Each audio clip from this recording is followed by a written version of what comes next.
Pride and Prejudice by Jane Austen. Chapter 1. It is a truth universally acknowledged that a single man in possession of a good fortune must be in want of a wife. However little known the feelings or views of such a man may be on his first entering a neighbourhood, this truth is so well fixed in the minds of the surrounding families that he is considered the rightful property of some one or other of their daughters. "My dear Mr. Bennet," said his lady to him one day, "have you heard that Netherfield Park is let at last?" Mr. Bennet replied that he had not. "But it is," returned she, "for Mrs. Long has just been here, and she told me all about it." Mr. Bennet made no answer. "Do you not want to know who has taken it?" cried his wife impatiently. "You want to tell me, and I have no objection to hearing it." This was invitation enough. "Why, my dear, you must know. Mrs. Long says that Netherfield is taken by a young man of large fortune from the north of England, that he came down on Monday in a chaise and four to see the place, and was so much delighted with it that he agreed with Mr. Morse immediately, that he is to take possession before Michaelmas, and some of his servants are to be in the house by the end of next week." "What is his name?" "Bingley." "Is he married or single?" "Oh, single, my dear, to be sure. A single man of large fortune, 4,000 or 5,000 a year. What a fine thing for our girls!" "How so? How can it affect them?" "My dear Mr. Bennet," replied his wife, "how can you be so tiresome? You must know that I am thinking of his marrying one of them." "Is that his design in settling here?" "Design? Nonsense! How can you talk so? But it is very likely that he may fall in love with one of them, and therefore you must visit him as soon as he comes." "I see no occasion for that. You and the girls may go, or you may send them by themselves, which perhaps will be still better, for as you are as handsome as any of them, Mr. Bingley may like you the best of the party." "My dear, you flatter me. I certainly have had my share of beauty, but I do not pretend to be anything extraordinary now. When a woman has 5 grown-up daughters, she ought to give over thinking of her own beauty. In such cases a woman has not often much beauty to think of." "But, my dear, you must indeed go and see Mr. Bingley when he comes into the neighbourhood." "It is more than I engage for, I assure you." "But consider your daughters. Only think what an establishment it would be for one of them. Sir William and Lady Lucas are determined to go, merely on that account, for in general, you know, they visit no newcomers. Indeed, you must go, for it will be impossible for us to visit him if you do not." "You are over-scrupulous, surely. I dare say Mr. Bingley will be very glad to see you, and I will send a few lines by you to assure him of my hearty consent to his marrying whichever he chooses of the girls, though I must throw in a good word for my little Lizzie." "I desire you will do no such thing. Lizzie is not a bit better than the others, and I am sure she is not half so handsome as Jane, nor half so good-humoured as Lydia, but you are always giving her the preference." "They have none of them much to recommend them," replied he. "They are all silly and ignorant like other girls, but Lizzie has something more of quickness than her sisters." "Mr. Bennet, how can you abuse your own children in such a way? You take delight in vexing me. You have no compassion for my poor nerves." "You mistake me, my dear. I have a high respect for your nerves. They are my old friends. I have heard you mention them with consideration these last 20 years at least." "Ah, you do not know what I suffer." "But I hope you will get over it, and live to see many young men of 4,000 a year come into the neighbourhood." "It will be no use to us if 20 such should come, since you will not visit them." "Depend upon it, my dear, that when there are 20, I will visit them all." Mr. Bennet was so odd a mixture of quick parts, sarcastic humour, reserve, and caprice, that the experience of 23 years had been insufficient to make his wife understand his character. Her mind was less difficult to develop. She was a woman of mean understanding, little information, and uncertain temper. When she was discontented, she fancied herself nervous. The business of her life was to get her daughters married. Its solace was visiting and news. End of Chapter 1. Chapter 2. Mr. Bennet was among the earliest of those who waited on Mr. Bingley. He had always intended to visit him, though to the last always assuring his wife that he should not go. Until the evening after the visit was paid, she had no knowledge of it. It was then disclosed in the following manner. Observing his second daughter employed in trimming a hat, he suddenly addressed her with, "I hope Mr. Bingley will like it, Lizzie." "We are not in a way to know what Mr. Bingley likes," said her mother resentfully, "since we are not to visit." "But you forget, mamma," said Elizabeth, "that we shall meet him at the assemblies, and that Mrs. Long promised to introduce him." "I do not believe Mrs. Long will do any such thing. She has 2 nieces of her own. She is a selfish, hypocritical woman, and I have no opinion of her." "No more have I," said Mr. Bennet, "and I am glad to find that you do not depend on her serving you." Mrs. Bennet deigned not to make any reply, but, unable to contain herself, began scolding one of her daughters. "Don't keep coughing so, Kitty, for heaven's sake. Have a little compassion on my nerves. You tear them to pieces." "Kitty has no discretion in her coughs," said her father. "She times them ill." "I do not cough for my own amusement," replied Kitty fretfully. "When is your next ball to be, Lizzie?" "To-morrow fortnight." "Aye, so it is," cried her mother, "and Mrs. Long does not come back till the day before, so it will be impossible for her to introduce him, for she will not know him herself." "Then, my dear, you may have the advantage of your friend, and introduce Mr. Bingley to her." "Impossible, Mr. Bennet, impossible, when I am not acquainted with him myself. How can you be so teasing?" "I honour your circumspection. A fortnight's acquaintance is certainly very little. One cannot know what a man really is by the end of a fortnight, but if we do not venture, somebody else will, and after all, Mrs. Long and her daughters must stand their chance, and therefore, as she will think it an act of kindness, if you decline the office, I will take it on myself." The girls stared at their father. Mrs. Bennet said only, "Nonsense, nonsense!" "What can be the meaning of that emphatic exclamation?" cried he. "Do you consider the forms of introduction and the stress that is laid on them as nonsense? I cannot quite agree with you there. What say you, Mary? For you are a young lady of deep reflection, I know, and read great books and make extracts." Mary wished to say something sensible, but knew not how. "While Mary is adjusting her ideas," he continued, "let us return to Mr. Bingley." "I am sick of Mr. Bingley," cried his wife. "I am sorry to hear that. But why did you not tell me that before? If I had known as much this morning, I certainly would not have called on him. It is very unlucky, but as I have actually paid the visit, we cannot escape the acquaintance now." The astonishment of the ladies was just what he wished, that of Mrs. Bennet perhaps surpassing the rest, though when the first tumult of joy was over, she began to declare that it was what she had expected all the while. "How good it was in you, my dear Mr. Bennet! But I knew I should persuade you at last. I was sure you loved your girls too well to neglect such an acquaintance. Well, how pleased I am!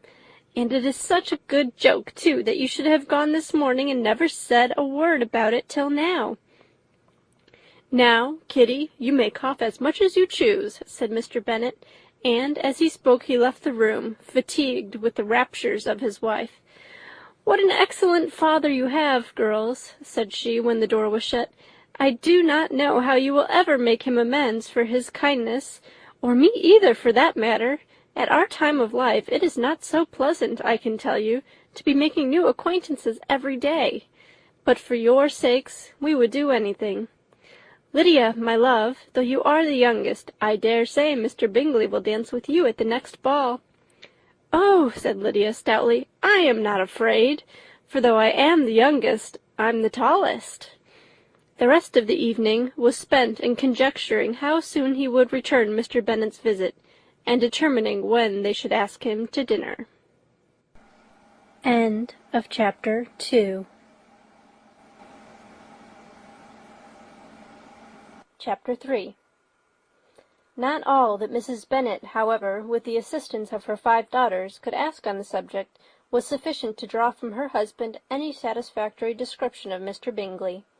They attacked him in various ways, with barefaced questions, ingenious suppositions, and distant surmises, but he eluded the skill of them all, and they were at last obliged to accept the second-hand intelligence of their neighbour, Lady Lucas. Her report was highly favourable. Sir William had been delighted with him. He was quite young, wonderfully handsome, extremely agreeable, and, to crown the whole, he meant to be at the next assembly with a large party. Nothing could be more delightful. To be fond of dancing was a certain step towards falling in love, and very lively hopes of Mr. Bingley's heart were entertained. "If I can but see one of my daughters happily settled at Netherfield," said Mrs. Bennet to her husband, "and all the others equally well married, I shall have nothing to wish for." In a few days Mr. Bingley returned Mr. Bennet's visit, and sat about 10 minutes with him in his library. He had entertained hopes of being admitted to a sight of the young ladies, of whose beauty he had heard much, but he saw only the father. The ladies were somewhat more fortunate, for they had the advantage of ascertaining from an upper window that he wore a blue coat and rode a black horse. An invitation to dinner was soon afterwards dispatched, and already had Mrs. Bennet planned the courses that were to do credit to her housekeeping, when an answer arrived which deferred it all.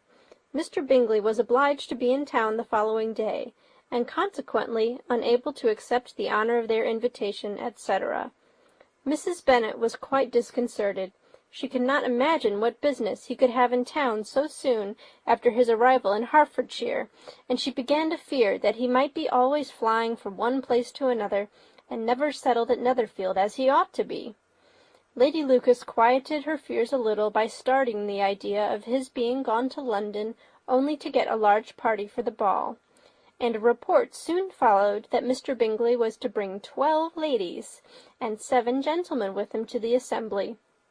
The girls grieved over such a number of ladies, but were comforted the day before the ball by hearing that instead of 12 he brought only 6 with him from London, his 5 sisters and a cousin, and when the party entered the assembly room it consisted of only 5 altogether: Mr. Bingley, his 2 sisters, the husband of the eldest, and another young man. Mr. Bingley was good-looking and gentlemanlike. He had a pleasant countenance and easy, unaffected manners. His sisters were fine women, with an air of decided fashion. His brother-in-law, Mr. Hurst, merely looked the gentleman, but his friend, Mr. Darcy, soon drew the attention of the room by his fine, tall person, handsome features, noble mien, and the report which was in general circulation within 5 minutes after his entrance, of his having 10,000 a year. The gentlemen pronounced him to be a fine figure of a man.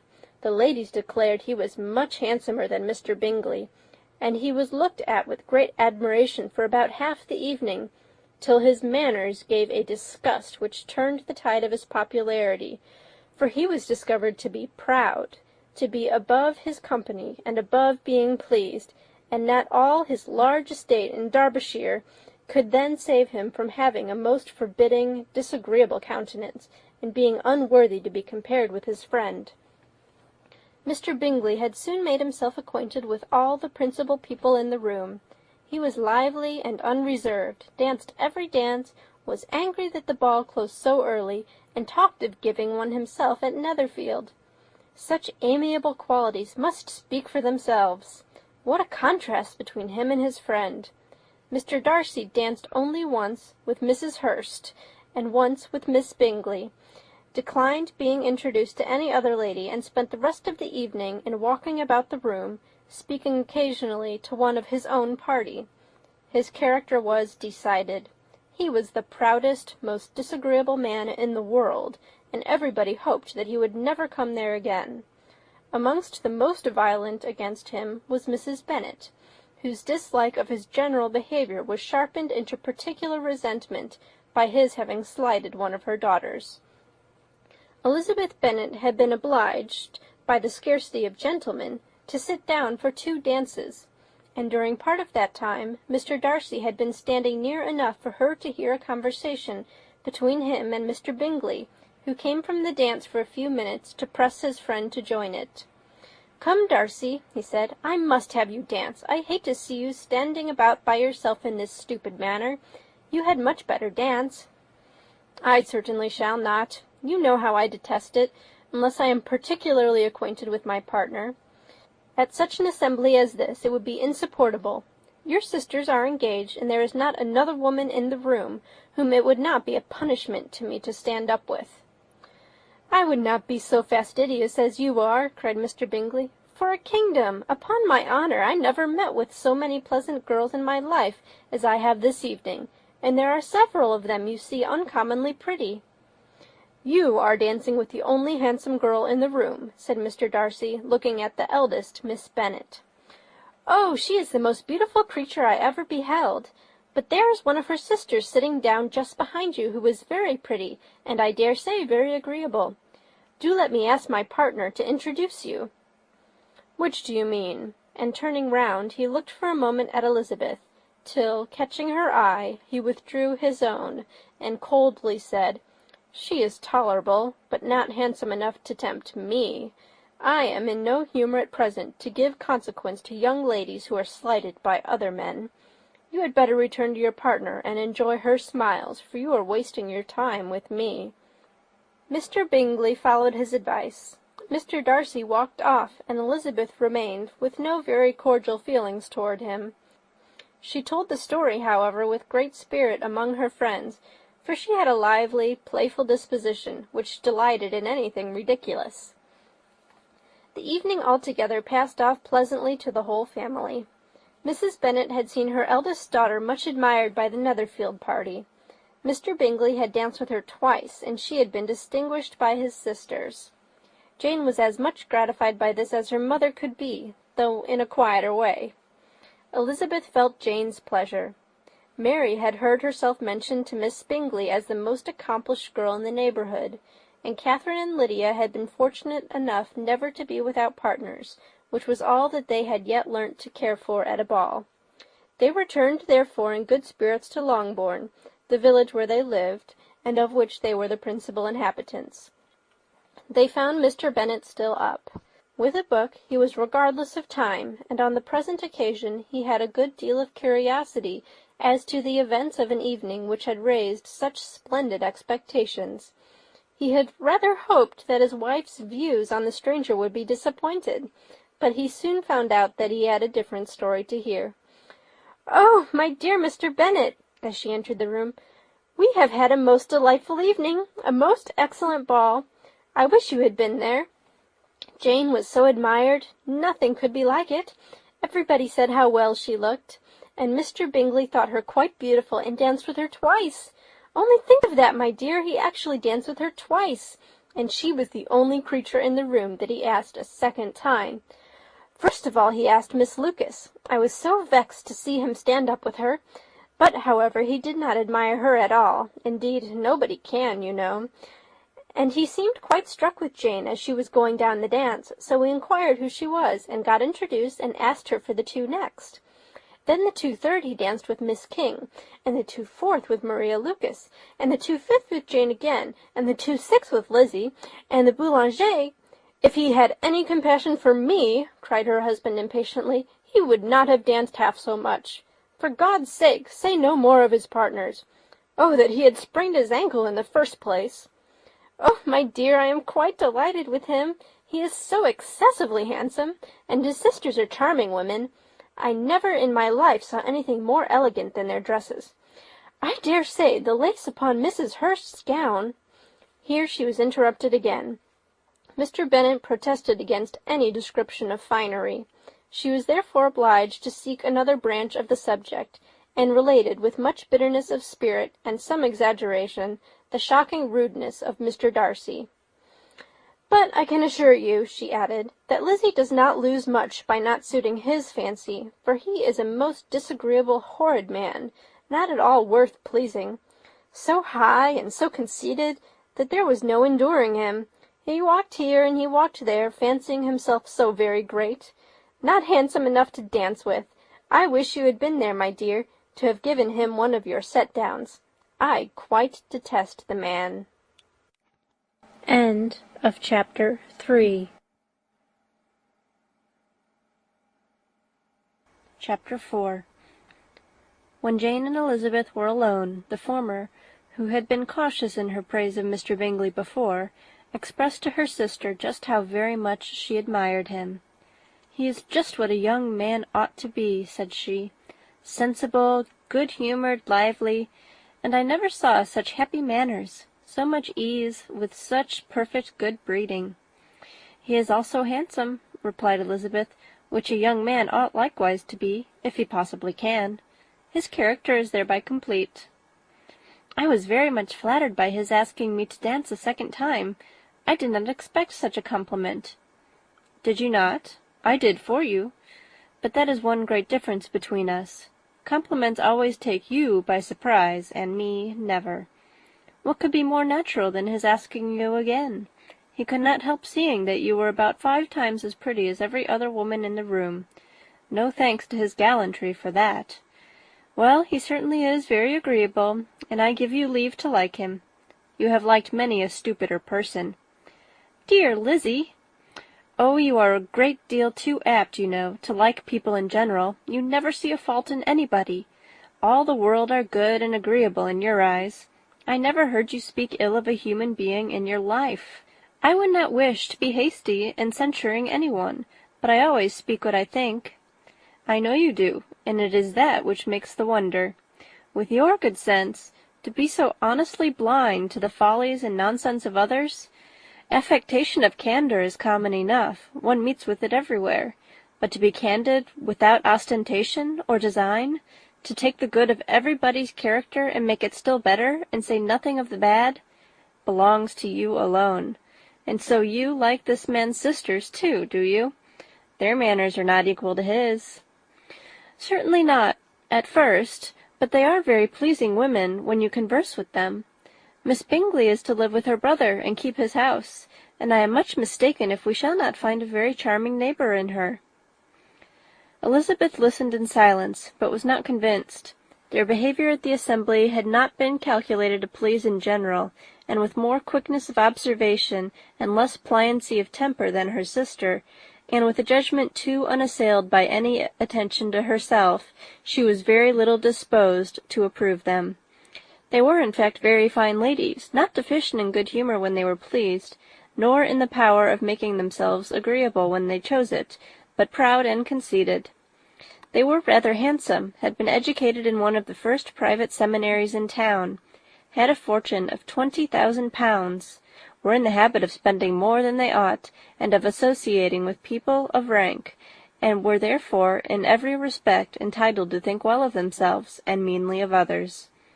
They were of a respectable family in the north of England, a circumstance more deeply impressed on their memories than that their brother's fortune and their own had been acquired by trade.